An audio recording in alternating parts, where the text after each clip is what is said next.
So this thumbnail, if at all you are seeing, understand it is strictly meant for the timetable that we will be giving weekly. Part wise, if you see, there are too many parts, but look at the chapters here, 4 plus 16, 20 and 26. In this again, most of the chapters are hardly 2 or 3 pages. Hardly few content which is more important from a mains perspective rather than from a prelims perspective. UPSC frames a question. Yes, it will ask from each of these: fiscal policy, monetary policy, external policy.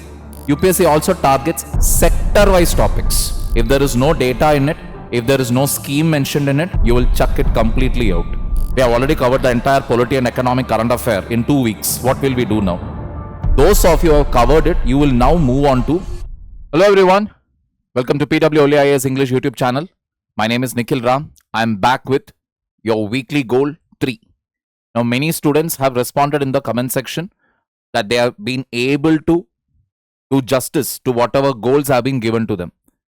So without any further delay, I am taking you right away into the goals part here.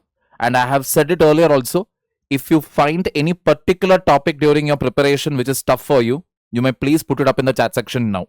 So that, again, regarding the topics what I am giving, don't give some random subject now. Whatever topics I have given you so far, based on that, if you have any doubts, any one gray area which you think that, okay, I need a little explanation on this, you can post it up. Mind you, this goal is not just confined to the students of PW. This is for everybody out there who feels they need a timetable or need that discipline in their life where a routine is given to them and they follow it without any further delay. Alright, so if you actually look for the goal 1, many students were asking, sir, where is weekly goal 1? Mind you, it is already there. In the playlist, if you see, there is actually a video which talks about not another motivation video, where you will see almost the same thumbnail you will see. So this thumbnail, if at all you are seeing, understand it is strictly meant for the timetable that we will be giving weekly. So let us get right into it now. Before that, up to 52% off. Currently we are having an offer running for the Pinnacle 2027 UPSC Foundation Batch, which is available in English and it starts from 12,499. Now coming to the target part. Part 5, you will cover local government. Part 6, you will cover union territories and special areas. Part 8, you will cover non-constitutional bodies. From Part 9, you will cover other constitutional dimensions. I know, part-wise, if you see, there are too many parts. But look at the chapters here, 4 plus 16, 20 and 26. In this again, most of the chapters are hardly 2 or 3 pages. You can cover it in no time. That is the reason why I have added exclusively from Part 10 just 80, 81 and 82. Just 3 chapters. Because technically speaking, with this target here, you will finish off most important parts of polity. What will remain is some hardly few content which is more important from a mains perspective rather than from a prelims perspective. Clear? That is polity for you. In other words, polity you have wound up. If you have been sticking to the targets what I have given you, within 3 weeks your polity is over. That's the good news. You can congratulate yourself now. One very important subject is completed. Coming to economics, now we have done with the major topics. Correct? We have covered banking, almost all the aspects, the institutions associated with banking, that is done. We have covered monetary policy, inflation, the various measures of inflation. We have covered fiscal policy. We have also covered the external sector. So in other words, literally if you see, the core topics are done.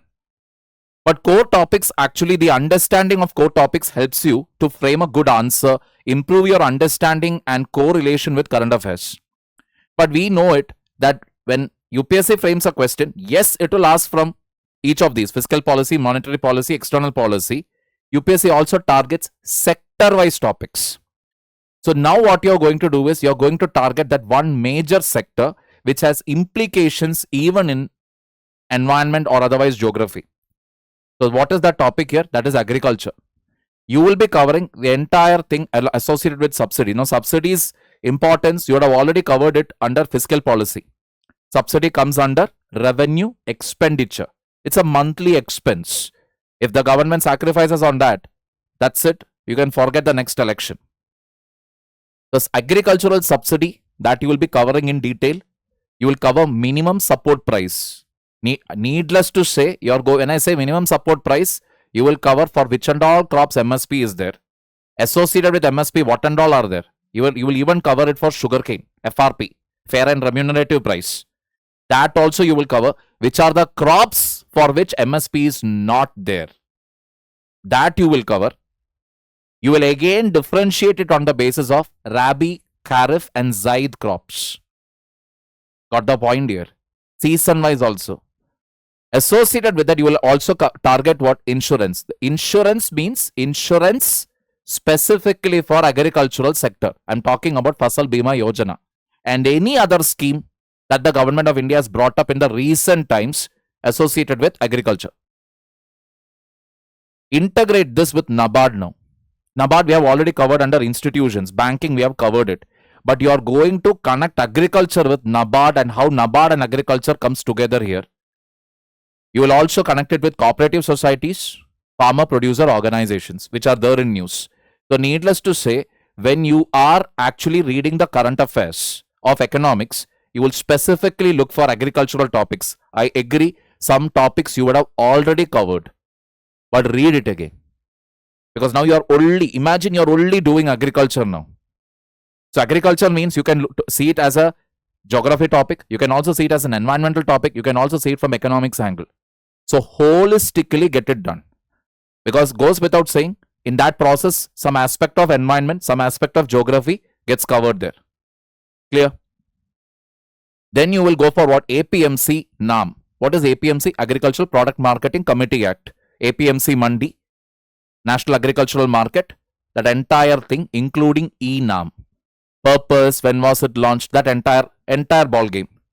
Soil health card, natural farming, organic farming, urea, and subsidy scheme for fertilizers. How does it work? How is it different from the subsidy given for urea? What are the raw materials used for the manufacture of urea? And how does international prices affect urea subsidy?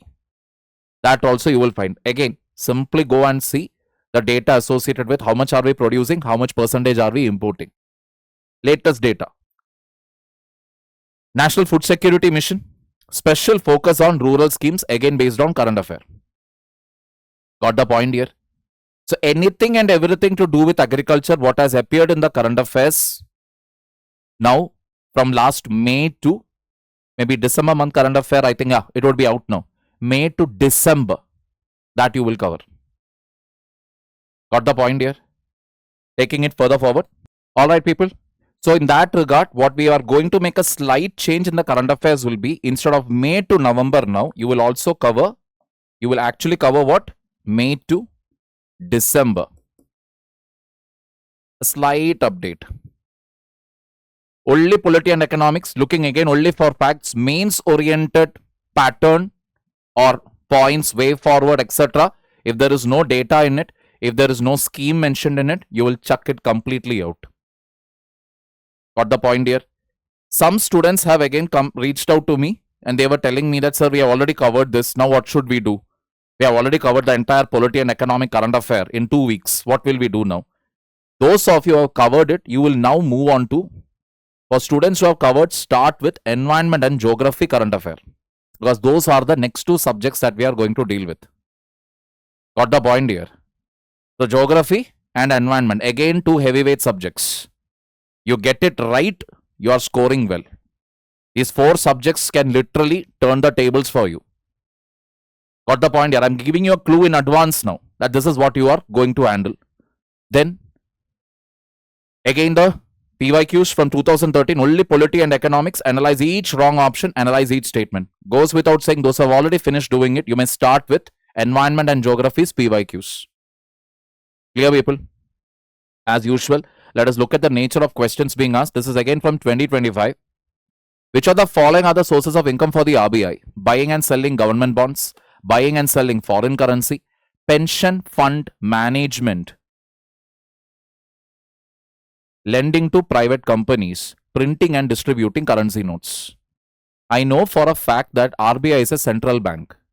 Being a central bank, it will not deal directly with what any individual customer's money or assets.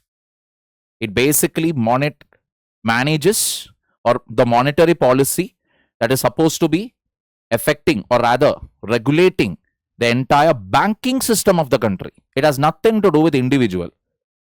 Even if I know that simple logic there, take out 3 and 4. 3, 4, wherever it is there. 3, 4, if I take out, easily these two options go out of the picture. What remains is 1 and 2, 1, 2 and 5. In other words, what does it mean? 1 and 2 is correct. That's the beauty. 1 and 2. So a basic awareness of a fact coupled with simple elimination skills. 1, 2, 1, 2 and 5 means 1, 2 is correct, which is what? Buying and selling government bond, buying and selling foreign currency. So automatically, when you are printing and distributing currency also, you do earn income out of it. Answer is 1, 2 and 5. That's it. It's as simple as that. Got the point here, people? Moving on. Which of the following statements with regard to recommendations of the 15th Finance Commission of India are correct? Some may call it a polity topic. Some may call it an economic topic. But all said and done, Finance Commission is a topic that comes under constitutional body. And it is only commonsensical now that when you study about Finance Commission, at the minimum you should know the latest Finance Commission, whatever is there, what is the recommendation. Latest. So even if you notice, 15 Finance Commission's time period actually got over last year. I mean, this year it will get over.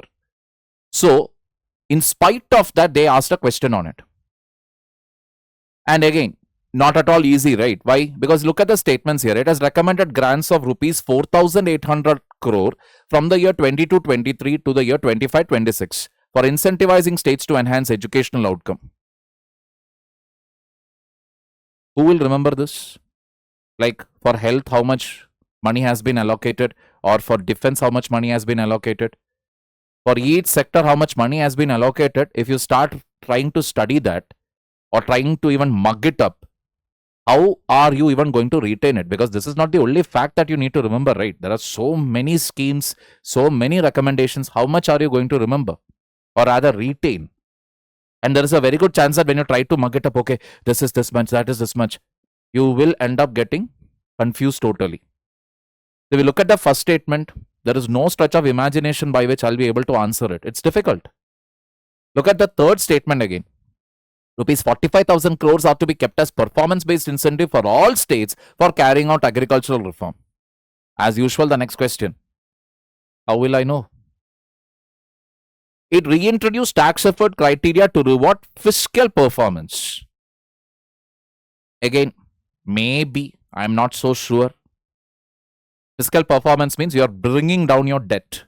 For that, you are getting rewarded. That means you should know what are the 4 criterias on the basis of which tax devolution will be made among the states. You should also know the criteria on the basis of which vertical devolution is made. Vertical devolution means from center to states how much money is being transferred as per the recommendations of 15th Finance Commission. These are the basics, very basics. So in that, from my memory, I know one thing. It is not 45% of net proceeds of union taxes are to be shared with states. It is not 45. It is actually 41. 1% was actually reduced because of the abolishment of statehood of J&K. J&K was converted into what? A union territory of Ladakh and Jammu and Kashmir. So that is the reason. The 1% drop. So I remember it is 41, not 45. It was reduced. This I know. So 41 it was, not 45 means this sentence is wrong. 2 is wrong. If I look at the options and I start eliminating things, I'm left with only one answer. 1, 3 and 4. Are you getting it? The principles with which elimination has to be made is this much. Basic fundamental knowledge should be thorough. So what happens here, the mistake what especially the veterans do over here is, they'll start focusing on these values here. They'll be like, okay, maybe next time they will ask values. Not necessary. Next time they can ask something else. They go behind all this extra information and they screw up their entire attempt. What is really needed? Go back to the drawing board again, revise the fundamentals again. What were the 4 conditions? So probably before your prelims starts in May, before your prelims itself, the 16th Finance Commission's recommendations will come out. So there is a very good chance that they will ask probably the difference between 16th FC and 15th FC. That is a huge possibility. What new criteria have come in terms of vertical devolution from center to states and in terms of horizontal devolution between the states. That difference we will have to keep a lookout for. Got the point here? It is always the basics, people. The basics is what will help you. Please understand that again and again thoroughly. Because if you look at the earlier question on banking too, people may say, oh my God, they have specifically asked banking features, etc. Agreed. But ultimately, if you look at it, it is that basic information that you need. Pension fund, no, it is not managed. Private individual, no, that is also not managed by RBI. That much if you know, you can still attempt the question. It is always the basics that is repackaged in some new format. But what will people end up doing? They will go into RBI's each and every function. They will start looking into, okay, how much is coming, that much is coming, etc. Not a bad idea. I'm not telling to study about what are the income sources or the expenses of RBI is a bad idea. Absolutely not. You should be knowing, especially considering the fact that RBI dividend keeps coming up in news. You will always hear about a surplus transfer being made by RBI. Surplus transfer to government. So obviously you should be knowing what are RBI's income sources and what are RBI's expenses. This knowledge you should be having. Goes without saying. Got the point here? But knowing this, but not knowing the basic functions of RBI or that of a central bank, well, that is a crime. Got the point here? So whatever you are studying extra, it should be built on a solid foundation what you have. Without knowing the fundamentals and trying to add extra information, that is like trying to build a structure with no foundation. All right, people.